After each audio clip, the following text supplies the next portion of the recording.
It's our job to score as offense.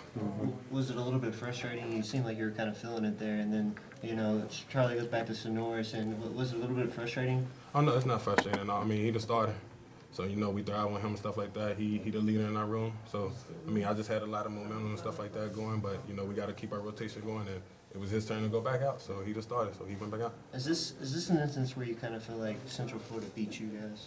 No, not really. I mean, they're a great team over there. I mean, but we stopped ourselves pretty much, just from an offensive standpoint. We left drives out there. We came up, getting on the field on third down. We normally the best team in the country on third down. So we just pretty much, we didn't place our best. I mean, just how disappointing is it with everything? And do you feel like your goals are still on the table? Oh, yes, sir. I mean, we got to bounce back. We, come back, get ready for UCF. That week of practice leading to the game will be very intense. We got to play with a chip on our shoulder and stuff. Do you feel like you can very much win this league still? Yes.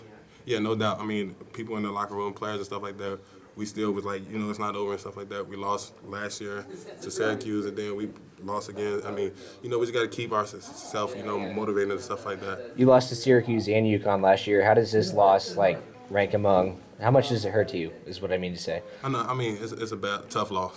Everybody, the bad vibe in the locker room, like stuff like that. Heads down. We knew we couldn't win out to beat this team, but they did a great job coming out and they played hard. How do you avoid making this loss turn into 2 and 3? And like last year, it kind of had a ripple effect in. How do you avoid it this year? I know we got experience and stuff like that. We got leaders, guys that have been in the program and stuff like that. We know it can't happen again. We just got to grind out. Come to UCF. That we can practice. Like I said, it'll be very intense. We can't afford to lose another one. Teddy was very even keeled after the game. I mean, did you see that? Has he conveyed that? I mean, we wasn't really. I mean, like I said, we had our head down and stuff like that. We shouldn't have lost this game. So we just mad about offensive standpoint. We didn't come out and be elite like what we've been doing the past 5 weeks or 6 weeks. So. The defense was so good the first 6 weeks. The second half, did you recognize them? I mean, it didn't seem like the same defense. Our defense they did a great job. I mean, they've been carrying us for weeks and stuff like that. That's what we got to finish, have a complete game with offense, defense, and special teams.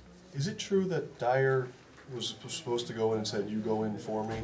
Yeah, he made a decision. It was his job. He said, "Dominique, you're in the momentum. Just go in and you carrying us like that, represent for the running back." So, what did that mean to you when that happened? I mean, it's great. So Norris did the same thing with him being a starter. He said, "Just put us on your back.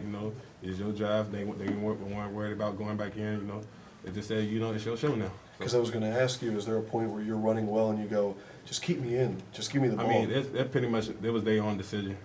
What they serious was coming in, and I looked at Sonoris and he said it's your show. Looked at Dyer said it's your show. So.